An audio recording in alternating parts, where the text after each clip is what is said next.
Professor doctor Mohammad ইউনূসের প্রতি আহ্বান করব, আর মাত্র অল্প কিছুদিন পরে জুলাই চলে আসবে, কিন্তু এখনো পর্যন্ত ঘোষণাপত্র কেন আসলো না?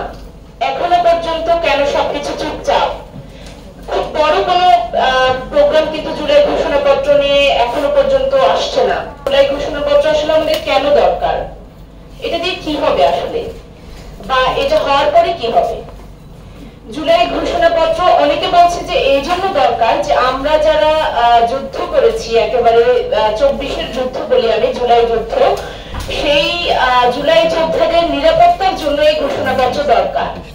আবার কেউ কেউ বলছে যে নতুন যে বাংলাদেশের যে বন্দোবস্ত, সেই বাংলাদেশটাকে নতুন করে সংস্কার করার জন্য আসলে ঘোষণাপত্র দরকার। কিন্তু আমি এই দুটো কথা অবশ্যই যৌক্তিক। আমি তার প্রথমে যে কথাটাকে রিলেট করতে চাই সেটা হলো আমাদের যে 1500+ শহীদ ভাই প্রাণ দিয়েছেন, আমাদের যে 40,000+ আহত যোদ্ধা তাদের রক্ত দিয়েছেন, এবং এখনো অনেকে অন্ধত্বকে বরণ করে নিয়েছেন আমাদের দেশের এই ফ্যাসিস্টকে দূর করার জন্য, তাদেরকে আসলে স্বীকৃতি দেওয়াটা আমাদের উচিত। এবং এটা শুধু আমাদেরকে আসলে সেমিনার করে করে দাবি তুলে তুলে সবসময় কেন বলতে হবে? মানে এটা কি রাষ্ট্রের দায়িত্ব না? আমি খুব সম্মান রেখে আমাদের প্রধান উপদেষ্টা প্রফেসর ডক্টর মোহাম্মদ ইউনূসের প্রতি আহ্বান করব, তিনি অবশ্যই আমাদের প্রত্যেকের ছাত্র এবং জনতার সিলেক্ট করা একজন পার্সন, এবং খুবই অত্যন্ত ভালো একজন মানুষ। আমরা এখনো পর্যন্ত যখন প্রশ্ন ওঠে তখনও কিন্তু আমরা চাই যে 5 বছর আমরা ইউনূসকে চাই, ইউনূস সরকারকে চাই, তার সরকারকে চাই। কিন্তু এখনো পর্যন্ত 11 মাস, 11.5 মাস পরও, আর মাত্র অল্প কিছুদিন পরে জুলাই চলে আসবে, কিন্তু এখনো পর্যন্ত ঘোষণাপত্র কেন আসলো না?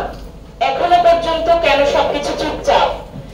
খুব বড় কোনো প্রোগ্রাম কিন্তু জুলাই ঘোষণাপত্র নিয়ে এখনো পর্যন্ত আসছে না। তো সেই জায়গা থেকে আমি বলবো খুব দ্রুত, আজকে কিন্তু লাস্ট ডেট ছিল, আমরা রাত 12টা পর্যন্ত ওয়েট করে দেখি আসে কিনা। তা না হলে আমরা স্পষ্ট ভাষায় জানিয়ে দিতে চাই, আমরা যেভাবে যুদ্ধ করে আমরা হাসিনাকে পার করেছি ভারতের ওই পারে, ঠিক তেমন করে আমরা আবার রাজপথে নেমে আসবো। আমাদের নারীরা আসবে, আমাদের ভাইরা আসবে, প্রত্যেকে আসবে, শহীদ পরিবারের মানুষজন আসবে। আমরা আবার আমাদের ঘোষণাপত্রটা দাবি করে আদায় করে নিব। এবং আসলে নারীর ভূমিকা নিয়ে যদি একটু ছোট করে বলতে যাই, যেহেতু আজকের প্রোগ্রামটা নারীদের ভাবনা, একটা সময় ছিল যখন আমাদের নারীরা অনেক বঞ্চিত ছিল, অনেক বিষয়ে তাদের মতামতকে আসলে অগ্রাধিকার দেওয়া হতো না। সেই জায়গা থেকে এখন এই যে 24-এর যে এত বড় বিপ্লব হলো, সেখানে কিন্তু নারীর ভূমিকা ছাড়া, নারীর অংশগ্রহণ ছাড়া কোনোভাবেই এই বিপ্লবটা আসলে সম্ভব হতো না। এটা আমরা প্রত্যেকে স্বীকার করতে হবে। আবার যেটা বললো, নারীদের হাত ধরে কিন্তু এই বিজয়ের সূচনা হয়েছে। কাজে জুলাই ঘোষণাপত্রে আমিও চাইবো আমাদের নারী, মানে আলাদা করে তো ঘোষণাপত্র থাকবেই, সেখানে আমাদের নারীদের যে স্বীকৃতি বা নারীদের যে ডেডিকেশন, সেটাকে রিকগনাইজ করা হবে, যেটা করতেই হবে।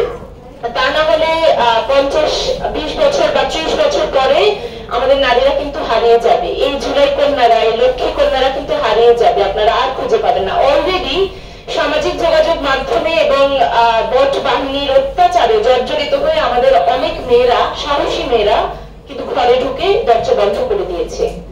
আপনারা কি পারবেন তাদের এই দরজা খুলে তাদেরকে আবার নিয়ে আসতে? খুব কষ্ট হয়ে যাবে। তো এখনো পর্যন্ত অনেকে আছেন সাহসের সঙ্গে রাজনৈতিক অঙ্গনে কিংবা সংস্কারের কাজে শহীদ পরিবারকে সাহায্য, মানে হেল্প করার জন্য, বা বিভিন্ন ভাবে আহতদেরকে নিয়ে অনেক কাজ করছে। ইভেন আমি অনেক আপুকে চিনি, অনেকে গবেষণা করছে এইসব বিষয় নিয়ে, জুলাই নিয়ে লেখালেখি করছে, নানান কাজের সঙ্গে যুক্ত আছে। এটি আসলেই প্রশংসার দাবিদার।